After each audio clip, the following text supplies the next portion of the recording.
Olá! Que a estatística tem ciência? Ninguém duvida. A grande questão é o uso que se faz. Afinal, na média de um faminto com um empanturrado de comida, pode parecer que 2 ficaram bem alimentados. Brincadeiras à parte, é muito sério o uso da pesquisa em época de eleições, como instrumento ou como propaganda. E a própria propaganda, ou marketing eleitoral, também vai estar em questão no debate de hoje. As pesquisas e a propaganda que são feitas têm base científica? Há risco de deturpações? As respostas cabem aos nossos especialistas. Cid Pacheco, publicitário e professor de comunicação política e eleitoral na Universidade Federal do Rio de Janeiro, a UFRJ, e um dos pioneiros do marketing eleitoral no Brasil. Marcos Figueiredo, doutor em ciência política, diretor de pesquisa do Instituto Universitário de Pesquisas do Rio de Janeiro, o IUPERJ, e coordenador do Laboratório de Pesquisa em Comunicação Política e Opinião Pública, o DOXA. Maurício de Vasconcelos, doutor em saúde pública, professor de pós-graduação da Escola Nacional de Ciências Estatísticas do Instituto Brasileiro de Geografia e Estatística, o IBGE, e ex-presidente do Conselho Federal de Estatística. E Marco Antônio Souza Guiar, professor universitário e ex-diretor técnico do IBGE, que dirige hoje a empresa Métodos de Consultoria e Pesquisa e que há 20 anos é consultor de pesquisas políticas do IBOP. Comecemos então, Cid, quase que em casa. Lá na ECO você tradicionalmente faz um evento Voto é Marketing. É uma convicção, o voto é uma estratégia de marketing? É um aforismo um pouco humorístico. E completo ele é voto é marketing, o resto é política.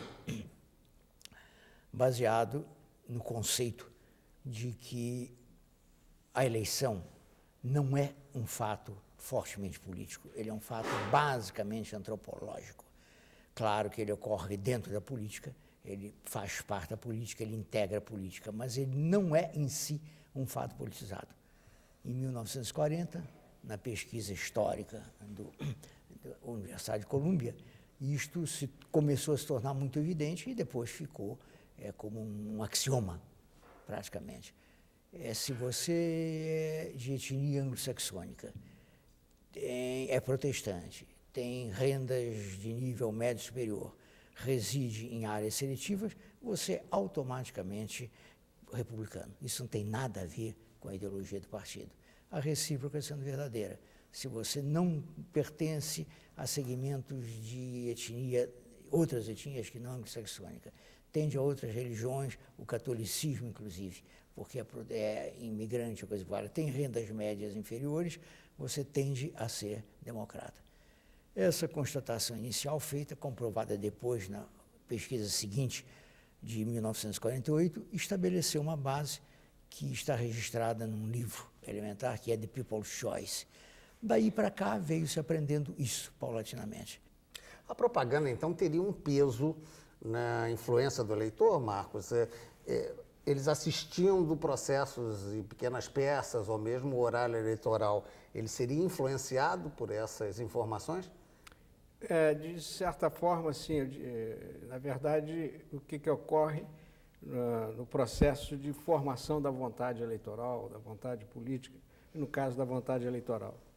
O eleitor, ele tem uma vida que está acontecendo, a qual ele experimenta as coisas, experimenta a cidade, experimenta o estado social do país, experimenta como é que está a economia, vai vivendo tudo isso, e ele vai ainda se informando a respeito dessas coisas através do noticiário, e quando chega o momento do eleitoral, o momento que entram as propagandas, ela passa a ser mais uma peça privilegiada de informação. Então, o que acontece? O eleitor toma como referência para a sua decisão, para o seu pensamento, o noticiário, a propaganda e, mais importante ou tão importante quanto essas duas outras, o seu dia a dia. E o que acontece? Tudo isto é cotejado. As pessoas pensam, elas conversam entre si.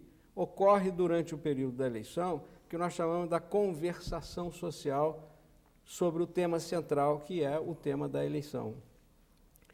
Então, veja bem, o momento dos 45 dias que temos agora correndo sobre a eleição para prefeito, neste momento, tá, o tema passa a ser central no dia a dia da maioria das pessoas.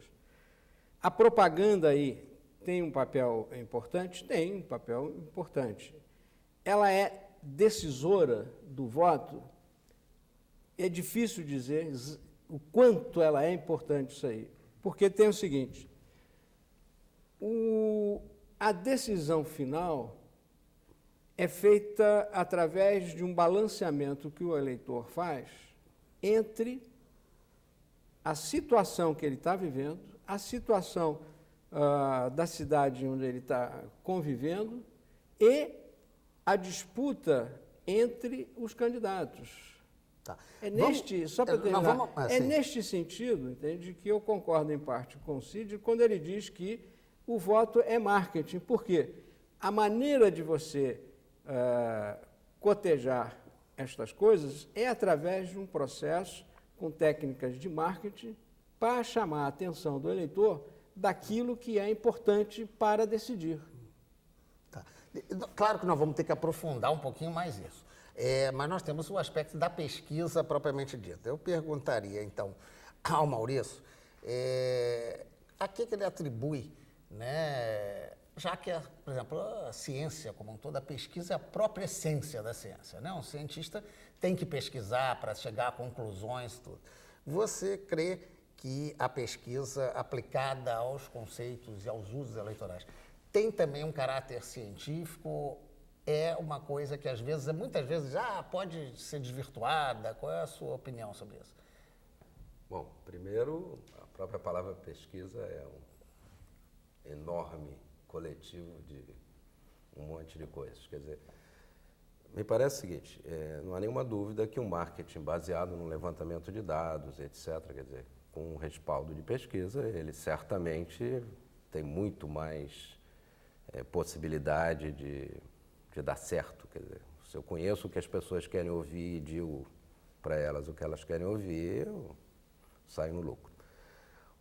Outra questão é a pesquisa de intenção de votos, né, que é uma outra questão complicada, porque em que medida ela está informando a população sobre as tendências e em que medida ela estaria formando opiniões também, já é um outro problema. Ninguém gosta de perder o voto, né? Então, se o meu candidato está mal, eu vou escolher o menos mal dentre os outros. Quer dizer, é uma questão que a gente também não tem como medir. Agora, a base científica é outro aspecto. Quer dizer, se a pesquisa representa a população, se ela pode ser reproduzida e etc., ela teria uma base científica, né? Marco Antônio, sobre esse mesmo aspecto, sua experiência demonstra que há uma preocupação muito grande também com a pesquisa, né? Sim, existe uma preocupação muito grande, né? Mas eu queria, primeiro, até para não perder um gancho, né, comentar a respeito de um tipo de pesquisa que está sendo feita hoje, né, justamente para tentar medir da melhor forma possível a influência de tudo que é publicado na mídia, não é, sobre as pessoas em geral. É o seguinte, bom, a mídia, né, publica, divulga uma série de acontecimentos, né, políticos, sociais, econômicos, né, e intermediado pela mídia, a mídia então intermediando, né, a mídia intermediando o que ocorre na sociedade para a pessoa no final, certo? Ora, como existem instituições de pesquisa hoje que sabem quem lê o quê, quem vê o quê na televisão, quem ouve o quê no rádio, não é? E nos jornais, nas revistas, sabe-se quem a que eu me refiro é o perfil da pessoa que está sendo, vamos dizer assim, afetada, influenciada por toda a quem está recebendo aquela mensagem. Está recebendo aquelas mensagens, certo? Existe um outro aspecto que é as conversas entre as pessoas e tudo isso que a gente não consegue medir, não é? Mas quem vê o que, lê o que, ouve o que, é conhecido, né? Sabe-se o perfil dessas pessoas. existem pesquisas que levantam opiniões dessas pessoas, já sabendo dimensionar, levantam por amostragem as opiniões de vários segmentos da opinião pública, já sabendo dimensionar em função de suas características, podendo, como eu diria, expandir para o universo, porque já se conhece o universo das pessoas que estão sendo influenciadas por esses meios todos, né? E essas pesquisas são feitas por intermédio de uma técnica matemática chamada de regressão múltipla. São métodos de análise multivariada. Não sempre a regressão múltipla, mas métodos de análise multivariada. Com isso, não se consegue ter certeza absoluta em que direção irá a opinião pública em função de acontecimentos que estejam ocorrendo em todas as áreas. Não se consegue ter certeza disso, mas consegue-se ter uma opinião muito mais próxima da verdade a respeito, ou seja, consegue-se fazer previsão, né, com mais chance de serem corretas do que se você não tivesse esse instrumento. Bem, vamos a um pequeno intervalo e voltamos já já aprofundando essas questões.